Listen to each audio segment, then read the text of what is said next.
Hello friends, welcome back to my channel Pooja Sharma boutique. आज मैं आप लोग के साथ सिंपल सा टॉप बना के शेयर करूंगी।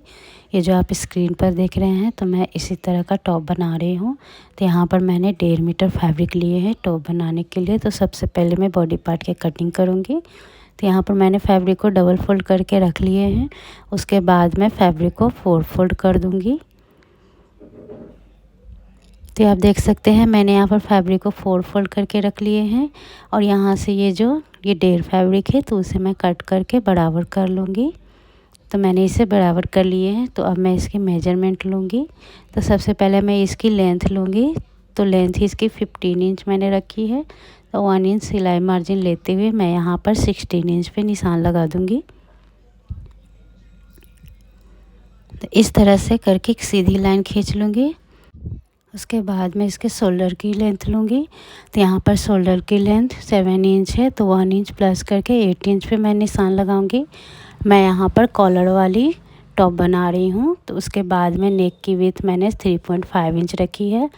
फ्रंट नेक भी मैंने 3.5 इंच रखी है। तो इस तरह से एक बॉक्स बना दूँगी और इसे राउंड शेप दे दूँगी इस तरह से। उसके बाद में इसके बैक नेक की नाप लूँगी। तो 1 इंच से भी कम मैंने यहाँ पर बैक नेक की लेंथ ली है। तो इस तरह से नाप लेके हल्का सा राउंड शेप दे दूँगी।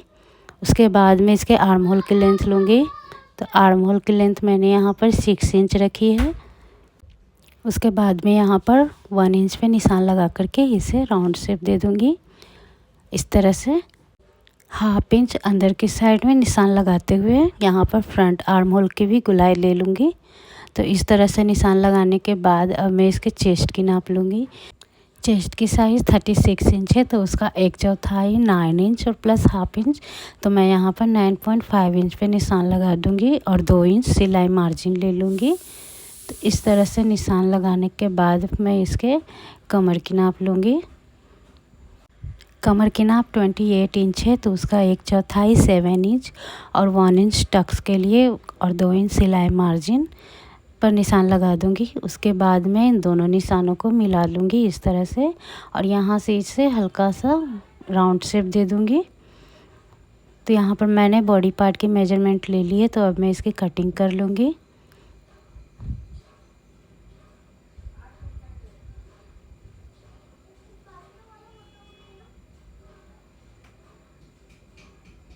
तो आप देख सकते हैं मैंने यहाँ पर इसकी कटिंग कर ली है। तो अब मैं यहाँ पर दोनों पार्ट को अलग करके इसके नेक और आर्म होल की कटिंग करूँगी। तो यहाँ पर मैं फ्रंट पार्ट को इस तरह से बराबर से करके रख लूँगी।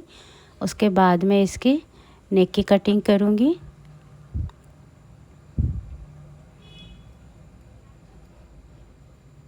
तो यहाँ पर मैं इसके फ्रंट नेक की कटिंग कर ली हूँ। उसके बाद मैं इसके आर्म होल की कटिंग करूँगी। तो यहाँ पर मैंने फ्रंट नेक की कटिंग करने के बाद मैं इसके बैक पार्ट के नेक की कटिंग करूँगी। तो आप देख सकते हैं मैंने इसकी कटिंग कर ली है। तो यहाँ पर बैक पार्ट को इस तरह से बराबर से रख लूँगी। उसके बाद जो मैंने फ्रंट नेक की कटिंग की है तो यहाँ पर इस तरह से रख करके इसके नेक की विड्थ पर निशान लगा लूँगी। तो इस तरह से निशान लगाने के बाद हम यहाँ पर 1 इंच से भी कम इंच पर निशान लगाते हुए इसे हल्का सा राउंड शेप दे दूँगी और इसकी कटिंग कर लूँगी।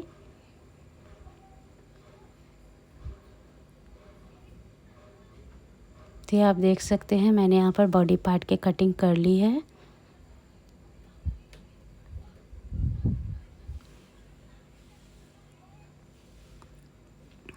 और ये घेरे के लिए फैब्रिक मैंने पहले ही कट करके रख लिए थे। तो यहाँ पर मैंने घेरे के लिए 1/2 मीटर फैब्रिक लिए हैं।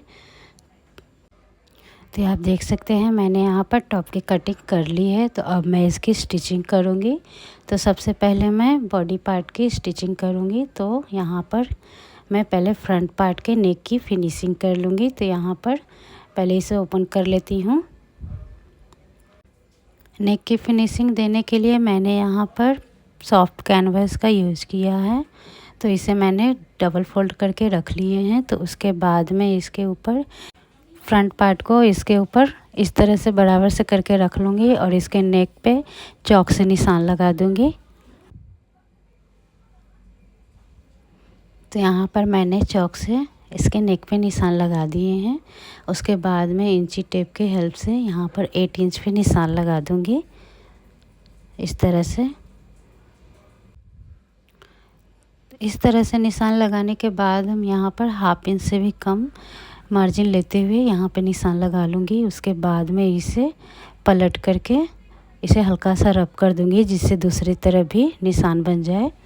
तो यहाँ पर देख सकते हैं यहाँ पर दूसरे साइड भी निशान बन गए हैं, तो उसे मैं चॉक से डार्क कर लूँगी इस तरह से। उसके बाद में इसके सेंटर पे एक सीधी लाइन खींच लूँगी। तो सेम दूसरे तरफ भी मैं यहाँ पर हाफ इंच से भी कम मार्जिन लेते हुए इस पर चॉक से निशान लगा करके इसे भी शेप दे दूँगी। उसके बाद हम यहाँ पर 1.5 इंच पे ऊपर की साइड में निशान लगा लूँगी। सेम इसी तरीके से दूसरे साइड भी करूँगी। हमें यहाँ पर जितने में कॉलर लगानी है उतनी पे है हमें निशान लगाना है। उसके बाद हमें 1.5 इंच के मार्जिन लेते हुए इसकी कटिंग करनी है। तो इस तरह से 1.5 इंच की पट्टी बनाते हुए हम इस पे निशान लगा करके इसे इस तरह से फोल्ड कर लेंगे। उसके बाद इसकी कटिंग कर लेंगे।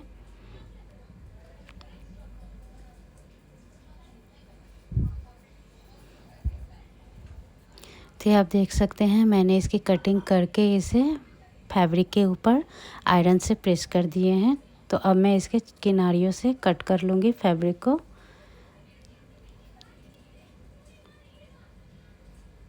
बाहर के साइड से हाफ इंच की मार्जिन लेते हुए मैं इसकी कटिंग करूँगी, जिसे सिलाई करके कैनवस के ऊपर फोल्ड कर दूँगी।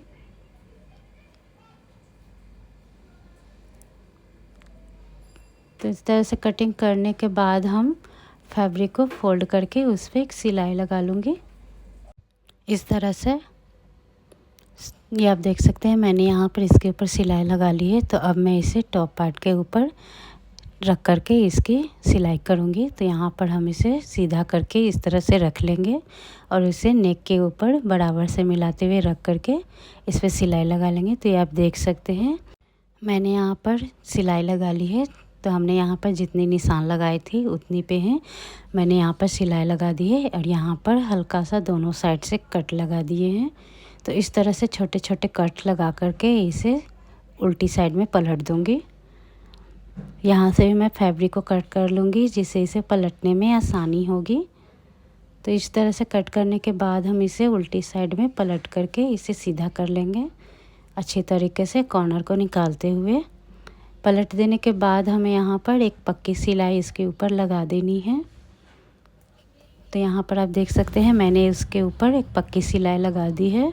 तो अब हम यहाँ पर दोनों पार्ट को जॉइंट कर देंगे। तो बराबर से रखते हुए इसे हम शोल्डर से अटैच कर देंगे सिलाई करके।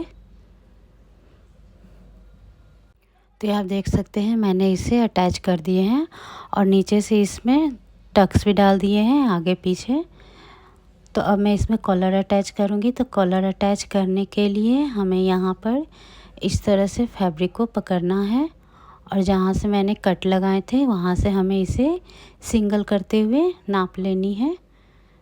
तो इस तरह से राउंड करते हुए हमें नाप लेना है। तो इसकी लेंथ 14.5 इंच आई है। तो इसे हम इस तरह से इंची टेप को फोल्ड करके इसका हाफ ले लेंगे। तो यहाँ पर 7.25 इसकी लेंथ आई है। तो उतनी की हमें कॉलर कट करनी है। तो मैंने यहाँ पर कैनवस को डबल फोल्ड करके रखा है। उसके बाद हम इस पर एक सीधी सी लाइन खींच लेंगे। खींच लेने के बाद हम इसकी जितनी कॉलर की लेंथ है तो उसका हाफ लेंगे। तो मैंने यहाँ पर 7.25 इंच पे निशान लगाई है और जितनी कॉलर की चौड़ाई रखनी है उतनी हम इस पे निशान लगा लेंगे। तो 4 इंच पर इस तरह से निशान लगा करके इस तरह से एक सीधा लाइन खींच लेंगे। उसके बाद इस निशान को मिला लेंगे और यहाँ से 4.5 इंच पे निशान लगा लेंगे और 1 इंच पे निशान लगा करके इसे कॉलर में राउंड शेप दे देंगे इस तरह से। उसके बाद हम इसे दोबारा से नाप लेकर के जितनी कॉलर की लेंथ है उस पर निशान लगा लेंगे। इस तरह से हमें निशान लगाते हुए ऊपर की साइड में हमें हल्का सा कोना निकाल लेना है और इसे हल्का सा डाउन करते हुए इस तरह से निशान लगा लेंगे जिससे कि ये हल्का सा गोल हो जाए। तो अब मैं इसकी कटिंग कर लूँगी।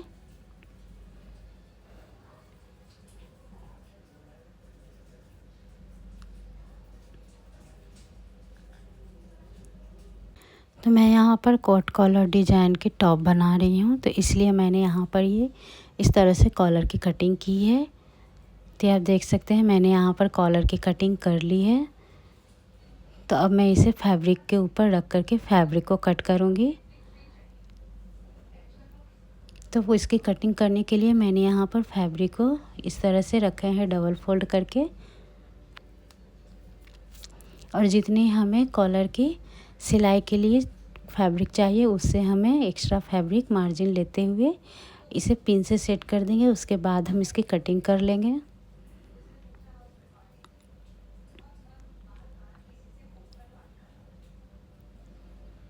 तो मैं यहाँ पर दोनों पार्ट को एक साथ रख कर के कट कर रही हूँ।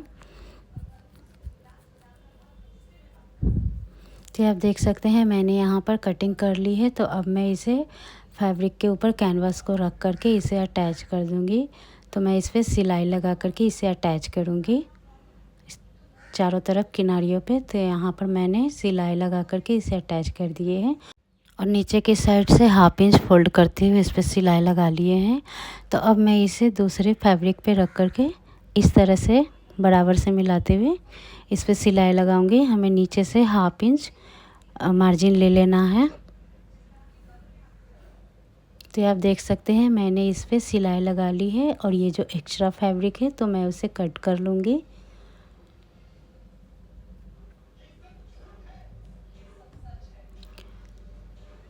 तो हमें यहाँ पर इस तरह से एक्स्ट्रा फैब्रिक को कट करके निकाल देना है जिससे पलटते समय हमें आसानी हो। और बॉटम साइड से मैंने इस पे हाफ इंच मार्जिन रखे हैं। तो इस तरह से छोटे छोटे कट्स लगाने के बाद हम इसे सीधा कर लेंगे। तो हमें इसे अच्छी तरीके से कॉर्नर को निकालते हुए इसे सीधा कर लेना है। तो आप देख सकते हैं मैंने इसे सीधा कर लिए हैं। तो उसके बाद हम इसके ऊपर से एक सिलाई लगा लूँगी।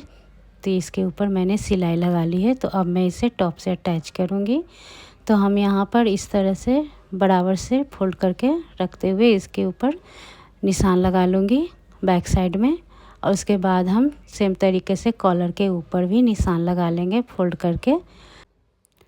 तो ये जो निशान मैंने लगाई है तो अब हमें इन दोनों निशानों को बराबर से मिला देना है। तो हम इसे रॉन्ग साइड से कॉलर को अटैच कर रहे हैं। तो यहाँ पर निशान को मिला करके इसे पिन से सेट कर देंगे चारों तरफ, जिससे सिलने में आसानी होगी। तो आप देख सकते हैं मैंने इसे पिन से सेट कर दिए हैं। तो अब मैं इस पर सिलाई लगा लूँगी। तो यहाँ पर मैंने इसके ऊपर सिलाई लगा दी है। तो अब हमें ये जो सिलाई मार्जिन को अंदर की साइड करते हुए इसके ऊपर एक पक्की सिलाई लगा के कॉलर को पूरी तरह से अटैच कर देना है। तो आप देख सकते हैं मैंने इसमें कॉलर को अटैच कर दिए हैं। तो अब मैं इसमें स्लीव अटैच करूँगी। तो स्लीव अटैच करने के लिए मैंने यहाँ पर फैब्रिक को 4 फोल्ड करके रख लिए हैं। उसके बाद हम इसकी मेजरमेंट लेंगे। तो मैंने यहाँ पर स्लीव की लेंथ 14 इंच रखी है। मैंने यहाँ पर 1 इंच इसमें सिलाई मार्जिन ली है और 7 इंच चौड़ी है। तो यहाँ से हमें 2.5 इंच पे निशान लगा देना है। नीचे के साइड से भी 2.5 इंच पे निशान लगा के इसे राउंड शेप दे देंगे, आर्म होल का शेप दे देना है। उसके बाद हम यहाँ से स्लीव की फिटिंग नाप लेंगे। तो मैंने यहाँ पर 4 इंच पे निशान लगाई है और 2 इंच सिलाई मार्जिन लिए हैं। तो अब हमें इन दोनों निशानों को इस तरह से मिला देना है। उसके बाद हम इसकी कटिंग कर लेंगे। तो आप देख सकते हैं मैंने यहाँ पर स्लीव की कटिंग कर ली है। तो इसे हमें ओपन कर लेना है फैब्रिक को।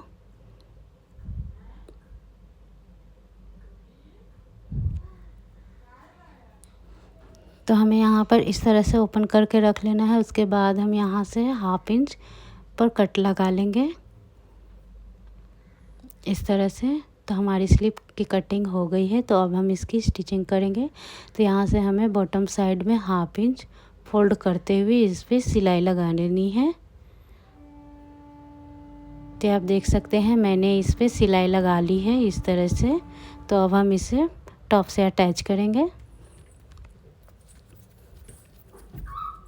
तो सबसे पहले हम यहाँ पर टॉप को इस तरह से बराबर से रख लेंगे। उसके बाद हम यहाँ पर स्लीव को इस तरह से रख करके इसे अटैच कर देंगे। तो आप देख सकते हैं मैंने इसमें स्लीव अटैच कर लिए हैं।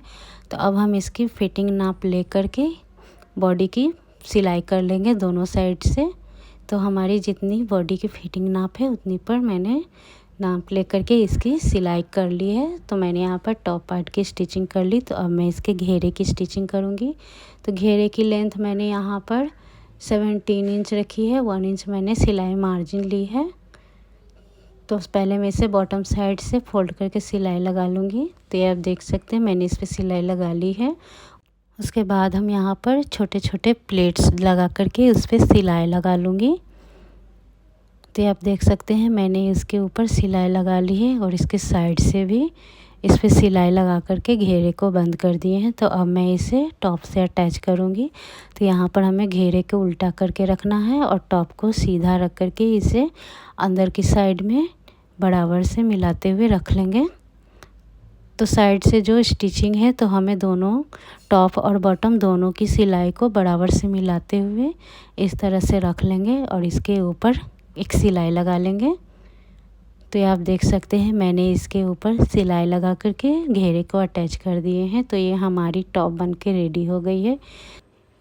तो आप देख सकते हैं ये टॉप कुछ इस तरह से बनने के बाद दिखेगी। तो वीडियो अच्छा लगा हो तो मेरे वीडियो को लाइक करना और चैनल को सब्सक्राइब करना।